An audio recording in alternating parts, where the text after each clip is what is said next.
And I'm going to put it in historical context. So some people will get mad, and I think that's okay. What's up, everybody? I am your host, Keisha from Put Your Phone Down podcast, and I have a special guest right now who is going to inform us about all the things you need to know. I plan on asking Dr. Padda about lupus, about fibromyalgia, about diabetes, and this is the perfect one to ask for something like this. It is very important that we get educated about these autoimmune diseases, and we just had an awesome conversation. I will not hold anybody any longer. I have Dr. Padda on the podcast who is going to explain to us. He has over 30 years experience in what he does. Welcome to Put Your Phone Down podcast, Dr. Padda. Thank you. I appreciate it. You're very welcome. So I know we spoke about, just different things. And I know you said, Keisha, I would like to basically speak about your background and the African-American community. I want to put a disclaimer. This is not at all just for African-Americans. I want it to be for everybody who can get something out of it. But by me being African-American, I want to speak to my community. So can you please give us some background on what made you get into this healing business? That's basically what it is. Yeah, so as you can tell, I'm not from the U.S. I grew up in India. I speak American Midwestern English, but I grew up in India. And I grew up in India at a time right after India partitioned with Pakistan. And hundreds of thousands of people were killed in that transition period when India separated from Pakistan. This was after the Brits left. My family relocated to the U.S. because India was becoming communist, and we were rapidly descending into communism. And we didn't want to be in a communist state. So we came to the United States. My father's a physicist, my mother's a mathematician, and I grew up in St. Louis City after the age of 8 or 9. And I grew up in downtown St. Louis City in the projects. I grew up in a place called Laclede I didn't know that there were white people in the United States. I hadn't met any at first because all I saw were other kids. Now, I happened to be brown and they happened to be a little bit darker. I happened to have a turban and I couldn't speak English, and they spoke fluent English. But I didn't know that there were, it was only on television that I realized there was a whole other population of people. Because I grew up watching Sanford and Sons, and I grew up basically in Laclede Town. Now, eventually we moved out of Laclede Town, and I ended up completing my education in the county. And that's the first time I ran across more than 2 white people at a time. So it was odd. I didn't quite grasp it. I'd always loved science. I'd always loved technology, and ended up going in medicine. But I ended up wanting to really give back to my community. And because I was from India and I was a kid and I couldn't speak the language, I spent a lot of time introspecting and being quiet and observing. And it gave me an opportunity to look at people and not just look at them, but see what they were doing. And because I was cross-cultural, I was from India, I was with an African-American population, and then I was with a predominantly white population, and I could see the differences in the communities. And I could see behavioral, and I could see nutritional, and I could see wealth, and I could see shifts in demographics. And it led to some conclusions for me as I grew up. I eventually went to medical school and graduated, and I always wanted to give back to my community. So that I relocated back into the central core of St. Louis, and that's where I've been doing at first anesthesia, then interventional pain, then obesity and addiction. And so I've always tried to help the community that helped me at first when I first moved to the U.S. I think there's some things that we have to recognize, and they're hard truths that have happened. And I think that I want to directly speak to your African American population that is a good chunk of the people that listen to your podcast. And the vegetable oil makes you get terrible ADD, and it makes your brain become impaired over time. In fact, to the point where some of the components of vegetable oil make your oxytocin levels go down, and that's the hormone that makes you bond with your baby. And so the more vegetable oil you have, the less bonding you have to your child, and the less bonding you have to other people, and the more loneliness that you have. You've already separated the husband and the wife, and now you're separating the child from their mother. And all of a sudden, you're feeding them a diet that triggers a dopamine release, and now they're bonded to the food instead of to the people, and you get obesity. And all of a sudden, as you increase the amount of pollutants in the food, you cause leaky gut. And leaky gut triggers autoimmune defects. It causes your intestines to become inflamed. It causes lipopolysaccharide, which is stool material, to go across your gut membrane and end up in your bloodstream, which causes you to trigger lupus. And it causes you to trigger fibromyalgia. It causes you to trigger diabetes. It causes you to trigger arthritis. Fibromyalgia is fundamentally a disorder of metabolism. It's a disorder of essentially pre-diabetes. Secondarily, it has other things. But we know that if you use an anti-diabetic medication, like metformin, it actually turns off fibromyalgia. And we know that the patients who have fibromyalgia have something called insulin resistance. And we also know that they're more likely than not going to become fully diabetic. So what we try to do is we try to, instead giving them narcotics, instead of giving them pain medication, we fix their metabolism first. So how can we reverse it? You know, a person with lupus or fibromyalgia, they want to pull away from medication. How do we start with it? The reversal, I would think, would be the hardest part. So we're doing this every day. I mean, you hear about patients that are type 2 diabetics and they're going to be diabetics for life. That's not true. I can tell you the vast majority of type 2 diabetics, we're able to get them off of insulin in 3 or 4 months. We're able to get them to lose weight. If you use your regular standard protocols of going to your doctor and they tell you, look, just eat less and move more, the chances that that succeeds is 1 chance in 167 to 1 chance in 254. If you follow our protocols, your chances are 8 out of 10.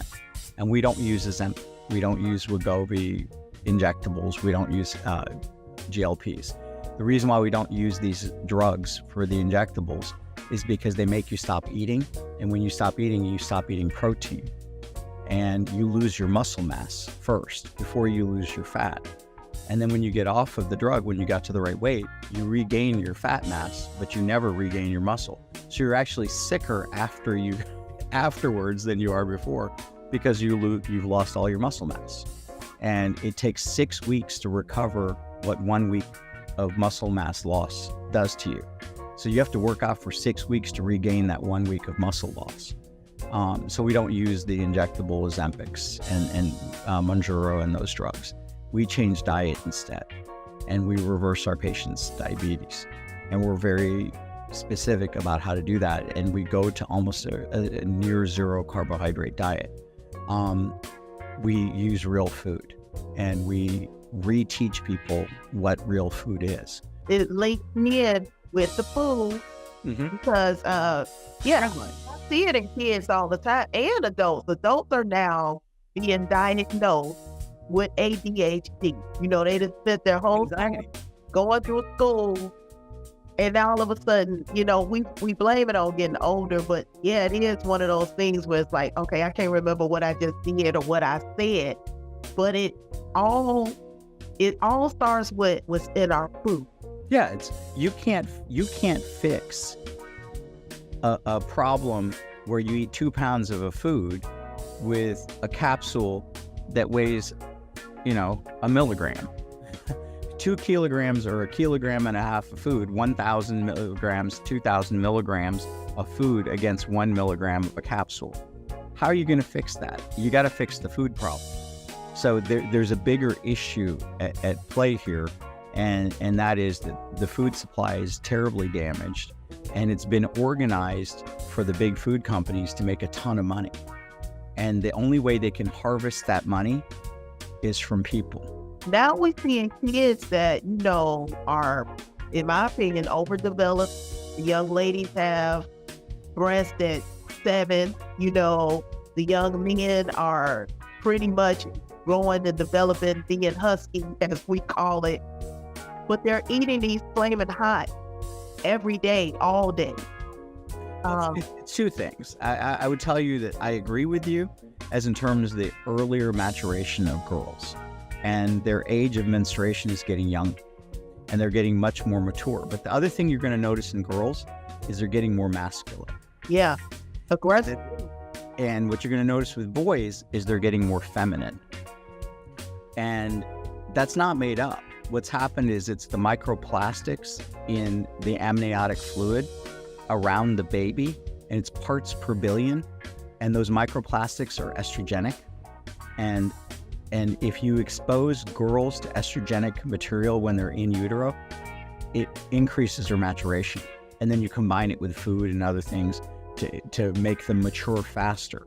With boys, what it does is, for a population of boys, they may get early huskiness, but they quickly will also become more feminine and more emotional. And there's actually a study on this. It's called the anogenital distance. It's the area of the taint. It's the distance between anus to the bottom of the testicle. It's shrinking over time, and it correlates directly with the amount of microplastics in the amniotic fluid and the feminization of the population. And right now, 20.6% of the population doesn't even know what gender it is because it's feminized. They don't know because they got exposed to estrogens in the uterus, and they don't know. And it's not just the human population. It's the same thing with polar bears. We've measured that anogenital distance on polar bears that eat seals that end up eating microplastics. And we can measure the microplastics in the polar bears. And we know that their anogenital distance is shrinking and their sperm count is decreasing, and they're becoming less massive. So how does that happen? Like, is it the things that the pregnant women are ingesting? Yeah, or it's in the plastic bottles. You're getting microplastics from the plastic bottles. Okay. It's contaminating all your food. Oh my goodness. Okay. I wanted to also touch on, because I know we're getting close to wrapping up, but I wanted to touch on so many things that you mentioned. A lot of people are dealing with migraine these days. Is that connection with the vegetable oils and the different things that we are experiencing with the food? There is a relationship, but there's a couple different things. It's certainly food related, a component of it. Part of it is genetic, and part of it could just be cervicogenic. It could be from the back of your skull, and it could be damage to the joints in your cervical spine, which trigger occipital neuralgia. And you have to also understand that the more estrogen you have, the more likely you are to have migrainous headaches. And migraine headaches are really a type of seizure disorder inside the brain without having the grand mal seizure. And it also has to do with blood flow and leaky blood vessels in your head. So there's a whole host of things that we do for patients. And we work with those patients to reduce their migraines. It's pretty complicated. The migraine headache is really the tip of the spear. It's one of the more challenging things. We have all kinds of drugs that we can use on them, but our goal is we use the drugs temporarily, and then we fix the underlying lifestyle issue. Because long term, we want people, we don't want people to have to be stuck with a lifetime of medication. We want them to be able to self-manage. What is it that you would like to leave for the patients that are dealing with the lupus and the fibromyalgia and, diabetes? Is there something that you can give them where they can start now? Like I said, the young lady that submitted the question about, feel safe, feel for 2 years. is it something that she could notice to stop or start doing immediately? What would you do for these things? So the first step is a dietary intervention. I would go to one of our websites. It's called www.reversediabetes.md. Totally free. It's got protocols on there, and it's got videos, but it's got protocols that you can follow for dietary intervention. That's step one. And then there's other things that we can do to really make a difference in people's lives. I mean, people have like profound anxiety. They're on anxiolytics. They can't sleep at night. People have PTSDs. 40% of my patient population has PTSDs. PTSD sticks to you longer if you're metabolically dysfunctional. And so if you've had an abuse situation, which the reality is, as human beings, we've all had something that's happened to us that's a terrible thing. Most of us, we just outgrow it and we keep moving forward. But 40% of people don't. And it's really worse if you have neuroinflammation. So what we try to do is calm down that neuroinflammation and change patients' gut health. For example, anxiety and sleep. It's really driven by GABA aminobutyric acid. And it's through the vagus nerve that goes through your neck, and it calms your brain down at night. So we change people's GABA in their gut to change their gut bacteria to calm their vagus nerve down to allow them to sleep better at night. And that's to get them off of the Ambien or whatever sleep aid they're on. So they're all kind of medical protocols, but the goal is to reverse the fundamental underlying disease process and make a big difference there. And to identify early. If you could identify early, you can have a huge difference. Alzheimer's is really type 3 diabetes. It's diabetes of the brain. If I do a genetic test and you're ApoE5 gene positive, homozygous, you have a 95% chance of getting Alzheimer's. And there's a drug that we can use to help you. It's 1% beneficial, and it costs $85,000 a year. Or I can change your diet, and it's 40% beneficial, and it costs nothing. Personally, I would do the 40% because I can get 40% improvement without doing anything else. And if I can avoid getting type 3 diabetes in my brain, I might never get the symptom anyway. And I can save myself $85,000 a year. So, I mean, there's a lot of stuff that we can do. And most of it's just returning people to health, returning to them, turning the clock back and back to where it was 80 years ago on dietary intake. And that's where I want to get people back to health again. That's the goal. I had no clue it was a diabetes 3. So is it a higher level of diabetes 2? Like does it go 4 or? No, it's just diabetes type 1 is the traditional childhood diabetes where kids don't produce insulin. Diabetes type 2 is we produce too much insulin and we become insulin resistant. And it's the typical diabetes that we see in adults. But now we're even seeing kids with diabetes type 2. And diabetes type 3 is considered diabetes insulin resistance in the brain. And PCOS is another kind of diabetes. Polycystic is another kind of diabetes variant. Cancer, the majority of cancers are a variant of diabetes. Insulin, it's a growth hormone, it causes the growth of cells. That's what cancer is. So a lot of cancers are associated with being pre-diabetic or diabetic. And so we can calm that down.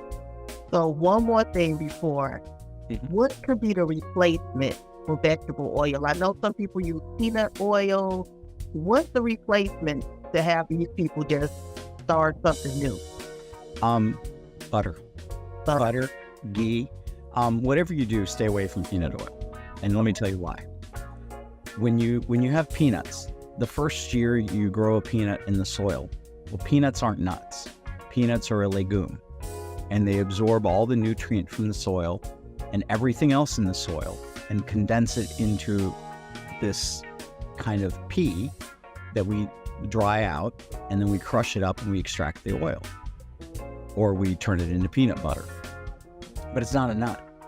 The next year in that same soil, we typically will plant cotton in that soil, and we'll spray the crap out of the cotton with herbicide and pesticide. The third year, we plant peanuts again. And all of a sudden, we picked up the herbicide pesticide from the cotton from the previous year, and now that's concentrated in the peanut. So now you're eating herbicide pesticide. The 4th year, it's back to cotton. The 5th year, it's back to peanuts. Now you've got double concentrated herbicide, pesticide. By 10 generations, you're getting nothing but herbicide, pesticide, and some oil, and it's vegetable oil. And so it's not what I want you to have. I want you to have, if you're gonna have oil, it should be ghee, it should be butter, it could be avocado oil, it could be tallow. We have a whole list. And if you go on reversediabetes.md, it goes through those lists and kind of explains how we came to those conclusions and what we recommend. And it's all free. There's no charge on that site at all.